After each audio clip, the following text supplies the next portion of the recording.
Tomato গাছের সাথে কিছু কাঁচা ছোলার দানা ফেলেছিলাম এবং সেটা থেকে কাঁচা ছোলা গাছ হয়েছে এবং তার মধ্যে যথেষ্ট ছোলাও হয়েছে।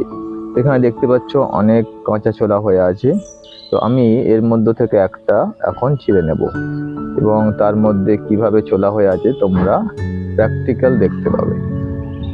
এই যে ছোলার আমি একটা কাঁচা ছোলা এখান থেকে, এই যে এটা দেখতে পাচ্ছ, এটা একটা কাঁচা ছোলা। এটা গাছের মধ্যে এই অবস্থায় থাকে, কিন্তু পরবর্তীকালে যখন এই শুকিয়ে যায় তখন এই যে খোলটা আছে, মানে যে কভারিংটা আছে, এটাকে ছাড়িয়ে তারপরে ছোলাটা অ্যাকচুয়ালি বার করা হয়। তো এখন তো ছোলাটা কাঁচা অবস্থাতে আছে, গ্রিন আছে, তো সেটা আমি বার করে দেখাচ্ছি।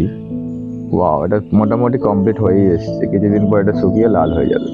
এটা হচ্ছে অ্যাকচুয়াল কাঁচা ছোলা, খুব সুন্দর লাগছে দেখতে। তো সকালে তো কাঁচা ছোলা খাওয়া ভালো, এটা খেয়েই নি। Wow, it's really good.